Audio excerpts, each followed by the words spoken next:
తమిళలో మీరు కూర్చోవాలి. కుర్చీల పైన కూర్చోాలి, దిగాలి, కింద వెనక వాళ్ళు కనపడాలి, అందరూ దిగాలి. ప్లీజ్ దిగండి. ఏ తమ్ముడు నువ్వు కూడా అందరూ దిగాలి.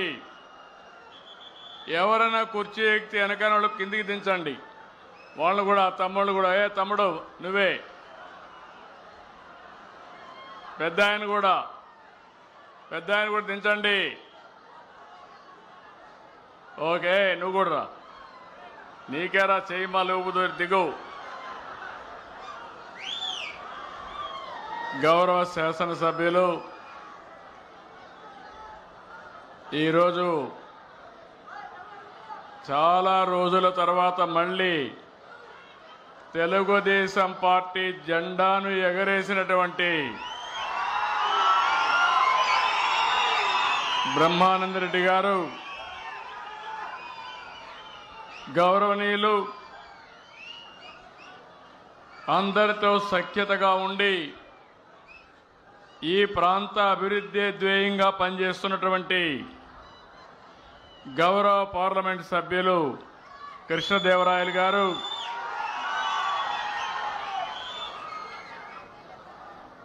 సహచర మంత్రివర్గ సభ్యులు గొట్టిపాటి రవి గారు, నారాయణ గారు, స్వచ్ఛాంధ్ర కార్పొరేషన్ చైర్మన్ పట్టాభిరామ్ గారు, సెక్రటరీ సురేష్ గారు, అదే సమయంలో జిల్లా కలెక్టర్ గారు, మార్గదర్శి అయినటువంటి వైకుంఠం వెంకటరమణ గారు, మార్గదర్శి అయినటువంటి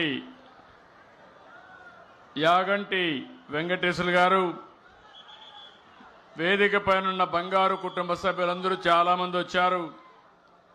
ఈరోజు నేను మాచర్లకు వచ్చినప్పుడు అఖండ స్వాగతం పలికిన సోదరి సోదరమణులందరికీ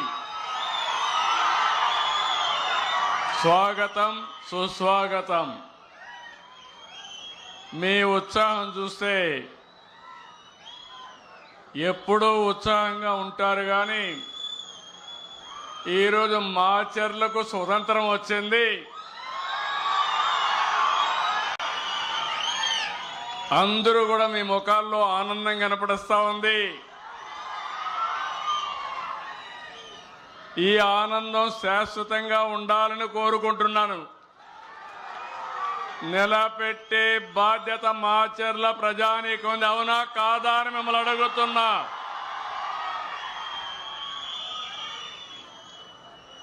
ఎనభై 84 నుంచి చూస్తున్నాను. ఆ రోజు ఎక్కడో రాజీవ్ గాంధీని హత్య చేస్తే మాచర్లలో ఉండే రౌడీలు, ముఠా నాయకులు ఇక్కడ ప్రజల ఆస్తుల్ని విధ్వంసం చేశారు, అవునా కాదా అని మిమ్మల్ని అడుగుతున్నా. ఈ మాచర్లలో ఇటీవల కాలంలో ప్రజాస్వామ్యం లేదు, ఎన్నికలు లేవు. వీళ్ళు ఎట్ట తయారంటే, చరిత్రలో కొంతమంది డిక్టేటర్లు ఉంటారు, వారికి ఏ గతి అయిందో ఇక్కడ కూడా మీ ప్రవర్తన మార్చుకోకపోతే మిమ్మల్ని ప్రజాస్వామ్యం క్షమించదని మరొక్కసారి హెచ్చరిస్తున్నా. ఇన్ని సంవత్సరాల అనుభవం ఉండే నేను ఆత్మకూరులో బాధితుల్ని తీసుకురావాలంటే ఇక్కడికి తీసుకురాలేక విజయవాడలో క్యాంపు పెట్టి, గుంటూరులో క్యాంపు పెట్టి, నేను రావాలంటే మా ఇంటికి ఆ రోజు తాళ్లు కట్టి రానీయకుండా చేశారు. ఆ రోజే చెప్పా, నా ఇంటికి తాళ్లు కట్టారు కానీ మీ మెడకు ఉరి తాళ్లు వేసుకున్నారు, జాగ్రత్తగా ఉండమని అప్పుడే చెప్పాను. అదే జరిగింది. చాలా అరాచకాలు జరిగాయి.